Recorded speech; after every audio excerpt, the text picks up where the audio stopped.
আজি কেইদিনমান আগত ছত্তীশগড়ত হৈ যোৱা ঘটনাটোৰ পিছত শিখা শৰ্মাই শ্বহীদ হৈ যোৱা সেনা জোৱানসকলক উদ্দেশ্যি এটা বিতৰ্কিত পোষ্ট কৰিছিল, যাৰ বাবে শিখা শৰ্মাক গ্ৰেপ্তাৰ কৰা হৈছিল।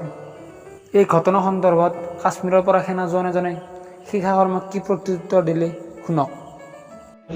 নমস্কাৰ, মই মালব্য গগৈ। বৰ্তমান মই কাশ্মীৰৰ পৰা কৈ আছোঁ। একচুৱেলি দুদিনমানৰ পৰা এটা পাই আছোঁ, শিখা শৰ্মা বাইদেউ কথা। আপোনাক বাইদেউ বুলিয়ে কৈছোঁ, সন্মান কৰিছোঁ বাৰু, কাৰণ আমি ইমান আধা পাগল নহয়। আপোনাৰ যিটো মানে লিখনি, তাত আপুনি লিখিছিলে যে দৰমহা পোৱাৰ কাৰণে ফৌজি।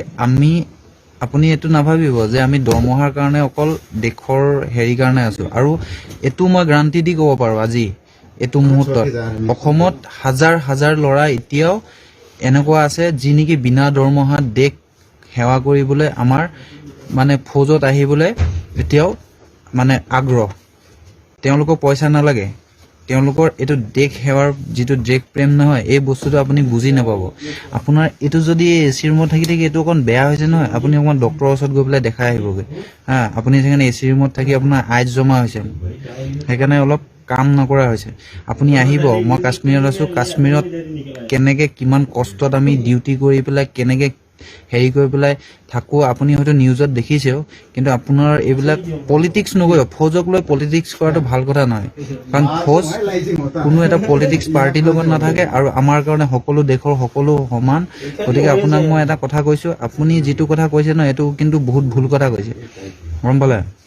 আৰু গতিকে আপোনাক মই অনুৰোধ যে আপুনি আৰু নেক্সট টাইম এনেকুৱা ধৰণৰ মন্তব্য, আমি বহুত দুখ পাইছোঁ। মই আজি এইটো কথা শুনি পেলাই মোৰ বেয়া লাগিছে।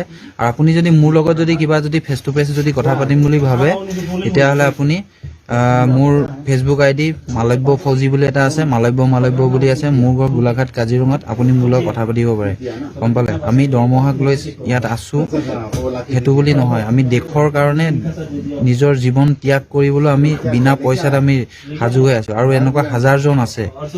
গতিকে আপোনাক অনুৰোধ, এনেকুৱা মন্তব্য আৰু নেক্সট টাইম যাতে নকৰে, তাৰ বাবে আপোনাক অনুৰোধ জনালোঁ। আৰু কি ক'ম, আপোনাক ক'বলৈতো আৰু ভাষা নাই। গতিকে আপুনি যিখিনি কথা কৈছে সেইখিনি শুনি পেলাই বহুত বেয়া লাগিছে মনটো, সেইটো কাৰণে মই এইটো ভিডিঅ'টো বনাই দিছোঁ। আৰু আপুনি যদি পাইছে, তেতিয়াহ'লে আপুনি চাব, মোৰ নাম মালব্য গগৈ, মোৰ ঘৰ কাজিৰঙা গোলাঘাটত।